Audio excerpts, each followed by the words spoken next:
จากขนมพื้นบ้านในวันสำคัญสู่รสชาติที่ถูกส่งต่อจากรุ่นสู่รุ่นกระยาศาสตร์ขนมโบราณที่ไม่ได้มีแค่น้ำตาลแต่มีเรื่องราวของผู้คนอยู่ในนั้นทุกการกวนคือเวลาทุกคำที่ได้ชิมคือความทรงจำไปร่วมค้นหารสชาติของความทรงจำใน Amazing อาหารถิ่นไทยแลนด์กันค่ะมันก็หวานมันไงกรอบหวานมันเครื่องต้องหอมถั่วงากัดลงไปแล้วเนี่ยงามันจะหอมนี่คือความพิเศษของเรามันอร่อยทั้งหมดแต่ถั่วงาเนี่ยมันก็เป็นระดับหนึ่งแล้วนะแล้วก็พวกข้าวเม่าอะไรเงี้ยต้องให้ของดีอะวัตถุดิบต้องใหม่ทุกอย่างเนี่ยต้องทำเองมันถึงจะสม่ำเสมอกันอะไรอย่างเงี้ยแต่ละส่วนเนี่ยมันขาดกันไม่ได้ทุกอย่างต้องพิถีพิถันข้าวเม่าถั่วงาเนี่ยจะต้องคั่วให้กรอบถ้าคั่วไม่กรอบขนมมันก็จะไม่ค่อยอร่อยต้องพิถีพิถันทุกขั้นตอนพยาศาสตร์เนี่ยบางทีสูตรมันก็เหมือนกันนะแต่มันทำไม่เหมือนกันแล้วเนี่ยเดี๋ยวเนี่ยเด็กอะไม่ค่อยจะมีทำแหละหมดรุ่นนี้หาจะไม่ค่อยได้เลยนะชอบงาค่ะ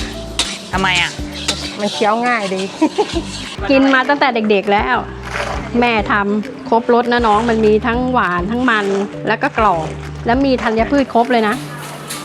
หวานมันกรอบหอมมันก็ไปทั่วประเทศนะคือไทยสารก็ส่งได้เดี๋ยวนี้นี่เขาส่งไปที่รบกันนะซื้อไปแจกพวกทหารเป็นพันแผ่นเหมือนกันมันเป็นของอยู่ได้นานเหมือนโปรตีนให้พลังงานธัญพืชเยอะมันก็คือโปรตีนกายศาสตร์แม่กินมาตลอด60ปีชิมตอนไหนอร่อยสุดตอนที่ออกจากกระทะใหม่ๆ ร้อนๆเลยใช่ไหมตอนนี้แหละเราร้อนออกจากกระทะเนี่ย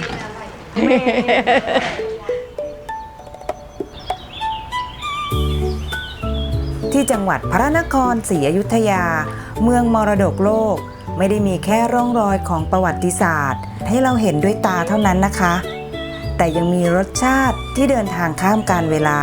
ให้เราได้ลิ้มรสและสืบทอดต่อกันมาจนถึงปัจจุบันอีกด้วยนั่นคือรสชาติของกระยาศาสตร์ขนมไทยโบราณในวันสำคัญที่ได้รับการขึ้นทะเบียนเชิดชูเกียรติให้เป็นมรดกภูมิปัญญาทางวัฒนธรรมของชาติภูมิปัญญาที่อย่างรากลึกบนผืนแผ่นดินไทยมานานกว่า400ปีค่ะคือจริงๆแล้วกายศาสตร์เนี่ยนะคะมันมีประวัติ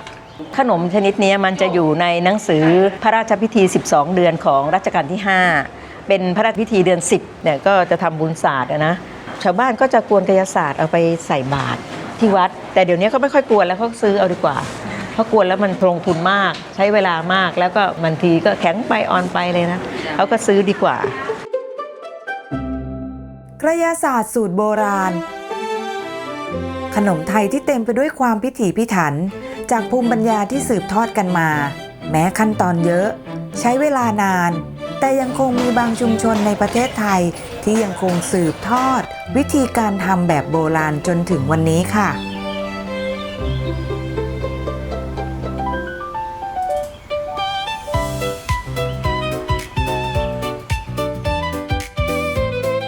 คือทำแบบนี้มากี่ปีแล้วแม่คืออายุ13-14อะไรเนี่ย13-14แล้วตอนนี้77เดี๋ยวนะก็เท่ากับ60ปีโอ้โหตั้งแต่แม่มัธยมนี่ถือว่าแข็งแรงมากๆ77ยังเดินไปมาแล้วก็ยังกวนเองด้วยไหมแม่นี่ไงช่วยกันมันช่วยกันต้องช่วยกันค่ะเราทำคนเดียวไม่ได้มีน้องๆหลานๆช่วยเพื่อนบ้านใกล้ๆช่วยกันค่ะหอมนะแม่นะน้ำตาลก็จะหอมน้ำตาลมะพร้าวอ๋อแม่ใช้น้ำตาลมะพร้าวก็ใช้น้ำตาลมะพร้าวแล้วความหวานของน้ำตาลมะพร้าวมันจะไม่หวานแหลมมันจะหวานนวลของเราหวานนวลหวานนวลนะกายศาสตร์แม่สังเวียนเนี่ยนะคะคือทำมาตั้งแต่รุ่นแม่คุณแม่สังเวียนมะกล่ำทองนะคะเขาก็ได้ความรู้มาจากคุณย่าเขาอันนั้นคือทำในครัวเรือนทานมาก่อนก็ทำมาหลายปีนะคะแล้วก็เริ่มขายเนี่ยมันก็ประมาณ60ปีคือเรามีกัน4สาวนะคะอันนี้เป็นคนที่4พี่คนที่2เขาก็รับการทำแล้วก็ปรับสูตรมาจากแม่อีกทีหนึ่งเขาก็ปรับจนกระทั่งสูตรเนี่ยอยู่ตัวแล้วก็แม่เนี่ยเป็นน้องที่เกษียณมาก็มาช่วยกันทำขายส่วนใหญ่นะคนจะมาซื้อที่บ้าน มีคนมารับไปขายบ้าง ตอนหลังนี่ก็มีซื้อทางออนไลน์ทาง Facebook บ้างทางไลน์บ้างนะคะก็ประมาณ60 กว่าปีแล้วค่ะ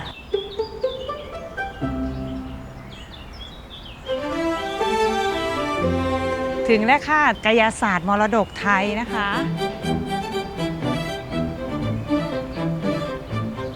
ชื่อคยศาสตร์มรดกไทยสามีที่ตายแล้วอะเขาเป็นคนตั้งชื่อคยศาสตร์มรดกไทย พ่อเป็นคนตั้งก็คิดว่าลูกคงจะแบบทำตามต่ออะไรเงี้ยจ้ะ ก็ดีใจที่เราสืบทอดประเพณีของเรา ให้คนอื่นได้ชิมอะไรเงี้ยค่ะ ก็คือทำกายศาสตร์กัน ทั้งครอบครัว แม่จ๋าแม่อายุเท่าไหร่แล้วจ๊ะ 79 เมื่อก่อนแม่ขายขนมหวาน ทำขนมขาย เยอะทำหลายอย่าง ขายโรงเรียนขาย เหนื่อยเหมือนกัน โรงสีโรงงานเหนื่อยแต่เนี่ยคยศาสตร์เนี่ยเรามาใช้คนแถวบ้านเราเนี่ยมาทำด้วย มันก็ได้ทำมากขึ้นสูตรเนี่ยมันอยู่เก่าแก่แล้วทำกันมาตั้งแต่คนแก่มาถึงฉัน รุ่นพ่อรุ่นแม่ปู่ย่าตายายตอนที่ทำอะนะคนไม่ค่อยมีซื้อกันเราได้ตะกวนกันทุกบ้านเลยแล้วก็แจกกันไปแจกกันมา แม่ก็ลองทำ ตอนนี้ก็ลองทำคนเข้ามาชิมเขาก็ขอซื้อพอขายได้ก็กวนกันตลอดมาก ายศาสตร์เนี่ยเขาบอกทำคนเดียวไม่ได้จริงไหมแม่ ใช่ แล้วขั้นตอนมันเยอะ ทำเป็น10 คนนะ แต่ว่าขนมอย่างอื่นที่แม่ทำแม่ทำคนเดียวได้ ได้2 คน ช่วยกันกับพ่อ อ๋อคุณพ่อก็ท ท ำก็คือเป็นบ้านขนมหวานเลยสิเนาะ ำจ้ะ กายศาสตร์อันเนี้ยนะคะทำคนเดียวไม่ได้ กระบวนการมันเยอะมันต้องคั่วถั่วคั่วงาซึ่งแต่ละคนเนี่ยก็ถนัดไม่เหมือนกัน อย่างคั่วถั่วกับข้าวเม่าเนี่ยก็จะมีน้องข้างหลังเขาถนัด แล้วคั่วงาก็จะมี2 คนถนัดทางนี้ก็ประเภทล้างงาแล้วก็คนน้ำตาลแต่ถึงเวลาเขาก็ต่างคนต่างทำหน้าที่ของตัวเอง แล้วก็ส่งงานกันต้องร่วมมือกัน เราทำคนเดียวอย่างแก่ๆอย่างนี้ทำไม่ได้ แค่โขลกงาก็ยกสากไม่ไหวแล้วตอนนี้มันต้องใช้แรงเยอะอะเมื่อก่อนก็โขลกกันเองแต่ตอนหลังก็ยกสากไม่ไหวเพราะมันหนัก เราอายุมากแล้วก็ให้เด็กๆช่วยกันแล้วเราก็ดูไปช่วยเข้าไปนี่คือความร่วมมือของการทำขนมอันเนี้ยนะคะ มันเป็นขนมตามเทศกาลนะถ้าตรงเทศกาลมันจะขายดีมันจะทำไม่ทัน เทศกาลก็กวนกันบางทีก็ตั้งแต่เช้ามืดเลยถึงมืดเลยอะวันหนึ่งสูงสุดเราทำ16 กระทะเนาะ 16 กระทะ 16 กระทะความพิเศษของเราอยู่ที่พิถีพิถันในการเลือกวัตถุดิบเอาวัตถุดิบที่อย่างดี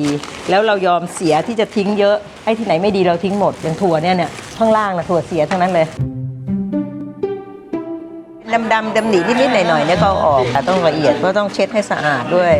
กลัวเองใช่ไหม อัน แม่ นี้คั่วเองค่ะ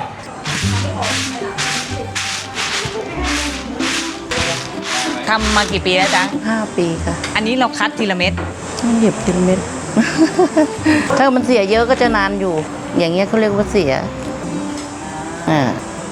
แต่ถ้าเกิดว่าไม่เสียเลยก็แป๊บเดียวค่ะเพราะแบ่งหน้าที่กัน แบ่งหน้าที่กันก็จะไม่ยากเท่าไหร่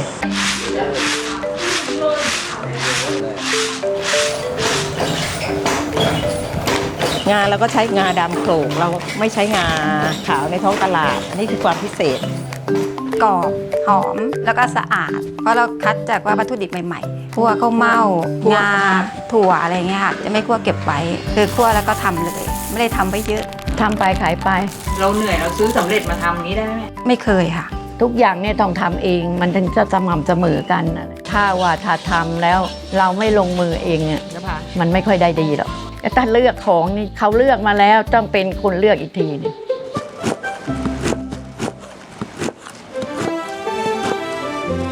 อันนี้ขั้นตอนวิธีทำทุกอย่างนี่ตั้งแต่สมัยโบราณก็ยังคงไว้หมดเลยไหมแม่ ใช่ใช่โบราณที่สุดคือโขลกงา สมัยนี้ไม่มีใครโขลกแล้วเขาใช้งาขาวท้องตลาด ซึ่งมันไม่หอม แล้วก็มันโดนเครื่องรีดเอาน้ำมันงาดีๆออกไปหมด ของเรานี่น้ำมันงายังอยู่ แต่เราเสียเนื้องาไปเยอะเพราะว่ามันแตกแล้วก็เหลือแต่เม็ดดีๆซึ่งตรงเนี้ยน้ำมันงามันยังอยู่ครบงาเขาก็ต้องคั่วให้พอง ถ้าคั่วไม่พองงามันก็จะไม่กรอบพอลงขนมแล้วจะไม่กรอบ อันนี้ใช่ไหมที่เขาบอกว่าทั่วงา คั่วงา พี่กบทำมากี่ปีแล้วเนี่ย ประมาณ 40 ปีเพราะทำมาแต่เด็กเลย ทำแต่เด็กๆ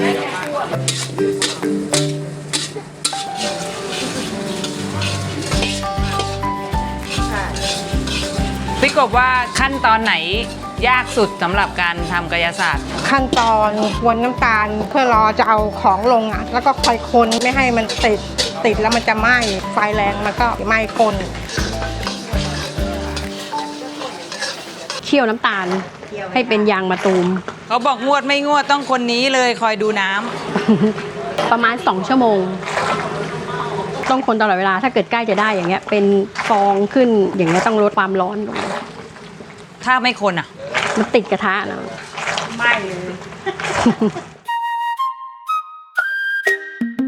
เนี่ยที่มาทำเนี่ยลูกๆหลานๆกันทั้งนั้นพี่น้องกันทั้งนั้นมันจะหัตถการ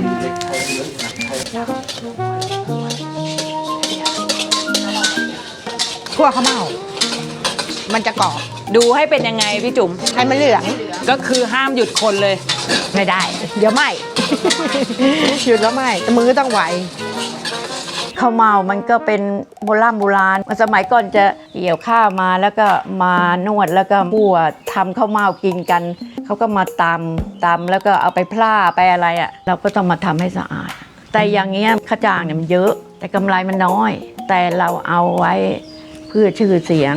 แล้วก็ได้กินอร่อยกัน แสดงว่าเป็นสูตรโบราณเลยใช่ไหม โบราณเลย ข้าวเม่ามันเป็นข้าวเหนียวนะ เป็นข้าวเหนียวที่เขาเอามาสีให้แบนแล้วเป็นข้าวเม่าแล้วมาคั่วให้พอง แล้วเอามาอบให้เหลือง ของเราในขั้นตอนเยอะนะจากซื้อข้าวเม่ามาเนี่ย เราต้องเอามาคั่ว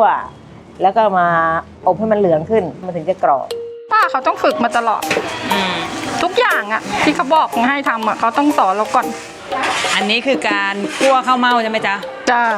เตานี้ร้อนมาก เตานี้ร้อนไม่ร้อนก็ไม่ได้ โอ้ต้องคั่วทีละนิดใช่ไหมพี่ ใช่ต้องทำบางทีละแค่เนี้ยเยอะก็ไม่ทั่วกัน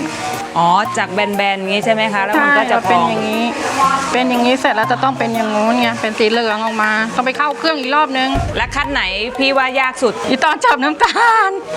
นะจับยาก จับว่ามันได้ที่หรือยังนี้ใช่ไหม นั่นแหละเราช่วยเขาได้ทุกจุดเนี่ยแต่จอนจับน้ำตาลเนี่ยไม่ได้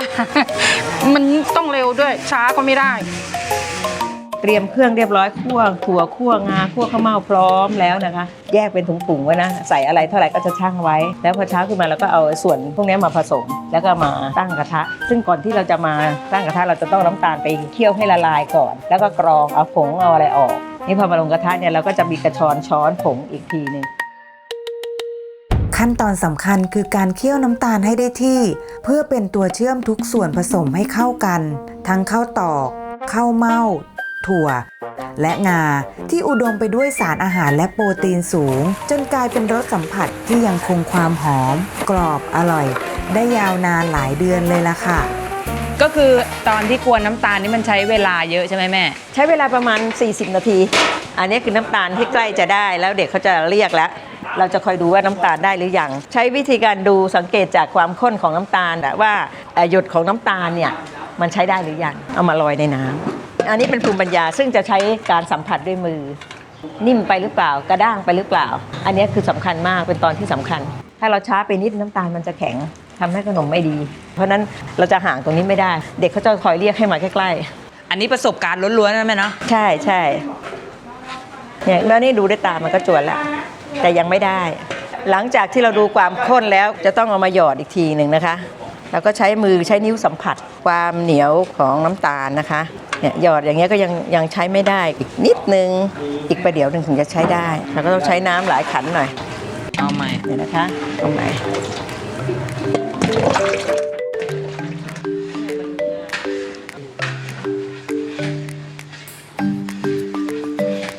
เราก็เอานิ้วเนี่ยสัมผัสกับน้ำตาลเนี่ยค่ะจะได้แล้ว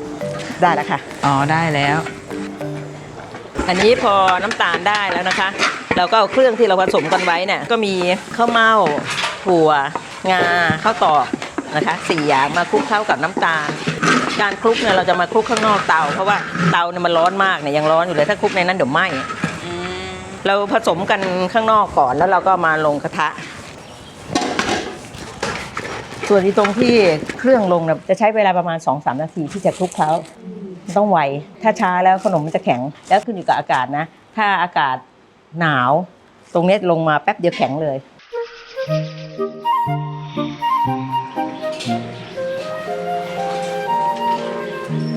อัน นี้เรากวนคนเดียวหรือว่าต้องสลับกันกวน เดี๋ยว2 คนค่ะ ช่วยกัน ที่เขาบอกว่ากายศาสตร์ทำคนเดียวไม่ได้นี่จริงเปล่า คนเดียวไม่ไหวมันหนัก มันเหนียว เวลาตัวนะมันจะเหนื่อย น้ำตาลจะเหนียว เดี๋ยวใกล้จะเสร็จแล้วเนี่ย เคี่ยวน้ำตาลให้มันพอเหมาะ แล้วก็ใส่เครื่อง เสร็จแล้วถ้าจะเอาแข็งเราก็โพงไปให้นานๆ ให้มันแข็งเราจะรู้สึกเองอะถ้าเราจะเอาอ่อนเราก็เอายางน้อยๆ ถ้าเราจะเอาให้แก่ก็เอายางมากๆ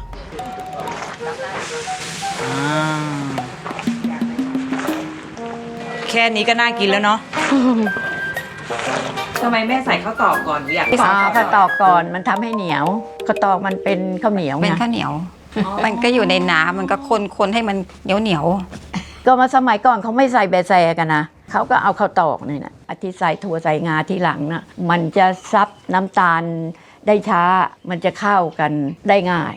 ข้าวเม่าข้าวตอกถั่วงาแบะแซน้ำตาลกะทิ ๆน้ำอ้อย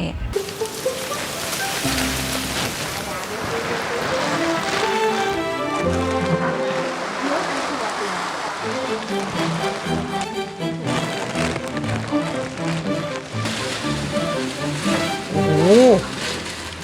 หนูรู้แล้วว่าคนเดียวไม่ได้ยังไงเนี่ย เห็นแค่นี้ก็หนักแล้วเนี่ย ถามแม่บุปผาดีกว่า แม่ตรงนี้อย่างน้อยๆต้องกี่คนเนี่ย อ๋อตรงเนี้ย3น้อยกว่านี้ได้ไหม ได้ ไม่ได้ ต้องรีบ ต้องรีบ เพราะว่าเดี๋ยวจะแข็ง แสดงว่าโกลเด้นไทม์เลยใช่ไหม แล้วเราเคยคิดจะใช้เครื่องไหมแม่ ใช้ไม่ได้ ดูงานเครื่อง มันไม่ผสมมันไม่สวยงาม อ๋อเราเคยทดลองใช้เครื่องแล้ว นั่นงานเครื่องน่ะทางหลังน่ะมันทำไม่ได้ แต่ตะเคี่ยวน้ำเชื่อมอะไรได้ อ๋อ อันนี้ต้องกวนมือเนาะ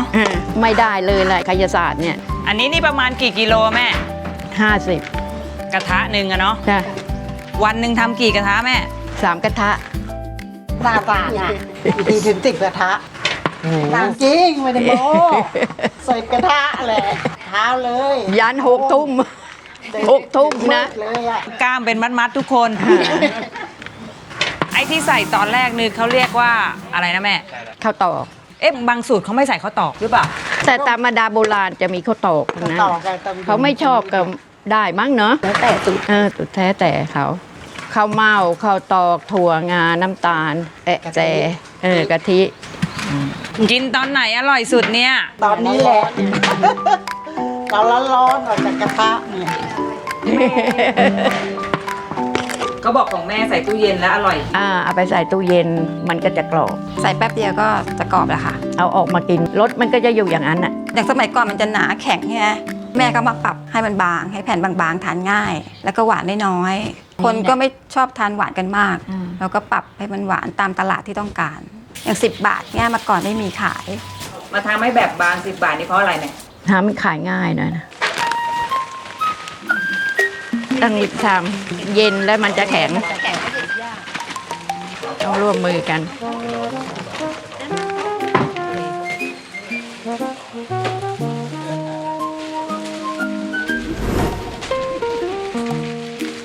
โอ้ใช้ได้แล้ว ขนาดเชือไหลยังไม่เลิกเลยเนี่ย เอ้ยออกจมูกแล้ว มีลูกขยันเนี่ยน่าจะมี2-3 คนพลเมืองจะได้มีเยอะๆคายศาสตร์เนี่ยถ้าเกิดจะทำให้เหนียวให้แข็งนะไปลาดใส่ถุงแล้วอย่าไปอัดให้แน่น อัดให้โปร่งแล้วมันจะกรอบ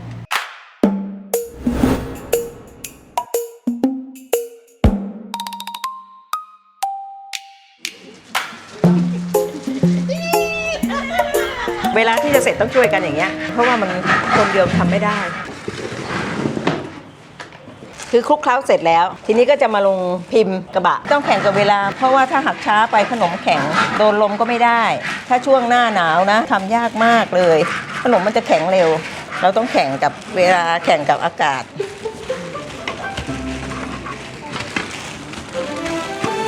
ทำไมต้องใช้ขวดอะแม่ มันเนียนไง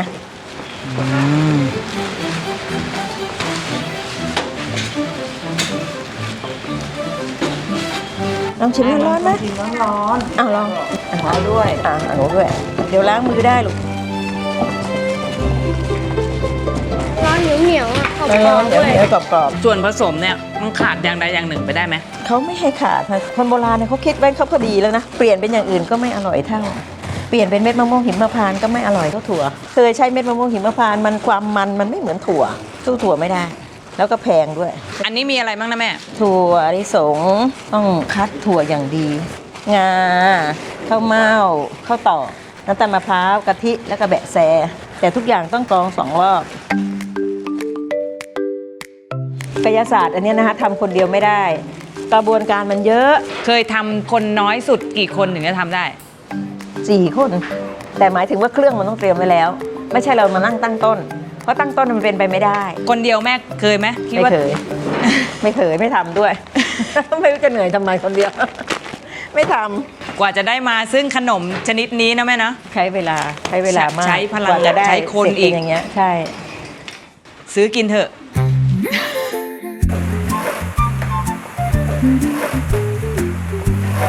และนี่คืออีกหนึ่งภูมิปัญญาการถนอมอาหารของคนไทย หรือจะเรียกว่าโปรตีนบาร์ยุคโบราณก็ไม่ผิดเลยค่ะ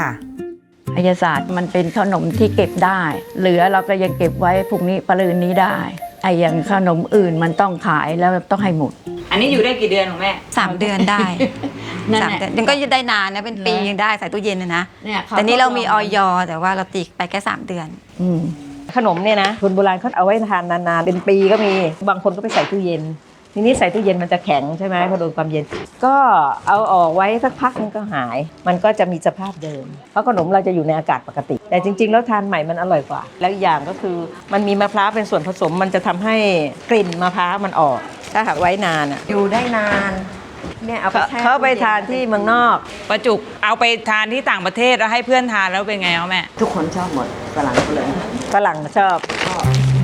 ลูกเขยก็เป็นฝรั่งกินทีละกล่องอ่ะ หมดกล่องเพลินเคล็ดลับที่ทำให้อร่อยเหรอ ในความใหม่ความสะอาดของขนมเราเนี่ยก็เป็นตัวโฆษณาตัวเอง เราไม่ได้ไปโฆษณาอะไรที่ไหน แต่คนเขาจะบอกกันปากต่อปากว่าขนมเจ้านี้นะอร่อยสะอาดหลายคนบอกว่าแพง แต่พอมาเห็นเราทำแล้วเขาบอกให้เขาไปเถอะเพราะว่าเขาทำเหนื่อยยากเขาไม่ได้ทำง่ายๆเนาะเพราะเราต้องพิถีพิถันมากเราคัดเลือกวัตถุดิบมากมันเป็นต้นทุนทั้งนั้นนะแต่เรายอมที่จะเสีย อันนี้ก็เรียกว่าเป็นสูตรโบราณดั้งเดิมเลยไหมแม่อันนี้ ใช่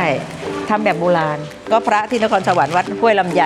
เขาก็หากายศาสตร์ที่อร่อย เพราะว่าเขาทำแล้วก็ไม่อร่อยโอ้พระก็อุตส่าห์มาท่านอยากจะขอความรู้จากเราแต่เราก็ไม่ปิดนะคือพระองค์นี้ชอบปฏิบัติทำกายศาสตร์ทำเทศกาลอะไรเขาก็จะทำขนมพวกนั้นน่ะแจกบ้างขายบ้างในวัดเขาเราก็ไม่หวงแล้วก็บอกเขาก็ไปทำปรากฏว่าคนแถวบ้านชอบใจมากก็ถือว่าอร่อยนู่นท่านเหลาพายมาให้2 อันพายไม่สั่งเนี่ยส่งไปช่วยที่ชายแดนตั้งหลายรอบแล้วทำเป็นห่อเล็กๆนะให้เขาใส่กระเป๋าไปทานนะก็ทำส่งไปหลายรอบแล้วไม่ต้องกลัวว่ามันจะเละจะอะไรนะมันไม่เสียถั่วงามันเป็นโปรตีนอย่างดีอยู่แล้วประโยชน์นี่ก็มีประโยชน์ในทางโภชนาการนะมีถั่วซึ่งมีโปรตีนอย่างดีนะมันจะมีไขมันดีแล้วมันก็จะช่วยระบบในร่างกาย แล้วงานี่มีประโยชน์มากเพราะมันมีทั้งน้ำมันงา มีทั้งกากใยที่เราทำให้ระบายนะส่วนข้าวเม่านั้นก็คือข้าวไม่ขัดสีเป็นข้าวกล้องอ่ะมันก็ได้คุณภาพทางโภชนาการเยอะมาก60 ปีแล้วเนาะทำงานมันถึงตรงนี้60 ปีแล้วเกษียณมาเป็นครูนี่ก็ครูสอนหนังสือกายศาสตร์ก็ทำขายกันมานิดๆหน่อยๆแต่มาขายมากช่วงที่แม่เกษียณมาเมื่อก่อนจะทำแค่ในฤดูโอ้โหทำแค่ในฤดูเนี่ยทำไม่ทันคนมาซื้อก็จะบ่นว่าโอ๊ยไปหาซื้อทองซะง่ายกว่า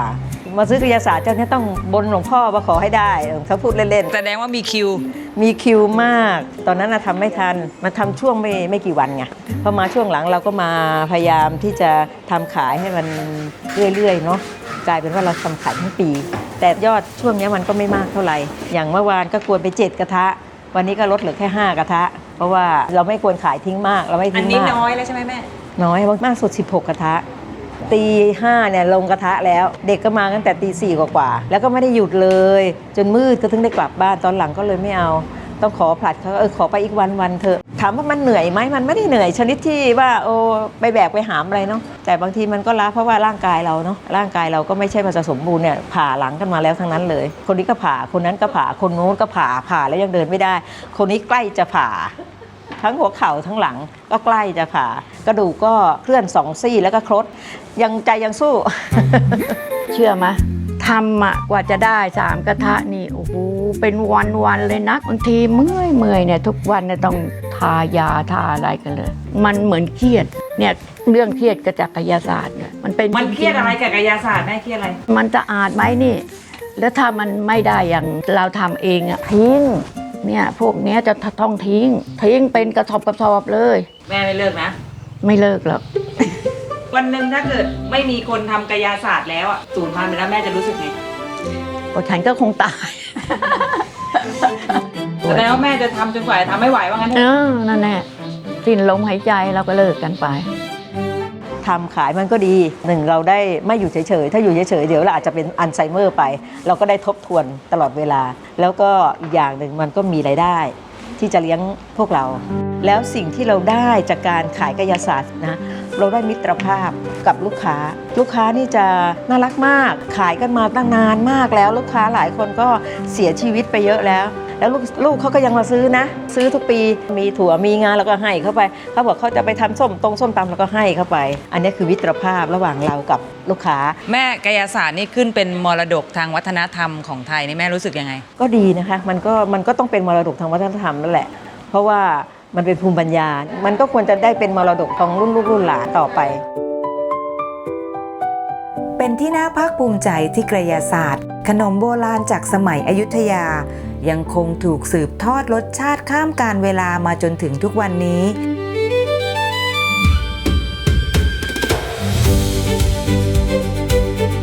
เช่นเดียวกับความงามของวัดพระศรีสันเพชรอีกหนึ่งมรดกสำคัญของเมืองมรดกโลกแห่งนี้ค่ะ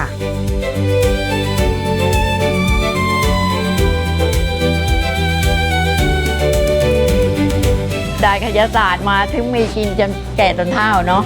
แล้วเราก็ยังซื้อวัตถุดิบจากชาวไร่ชาวนาอะไรมา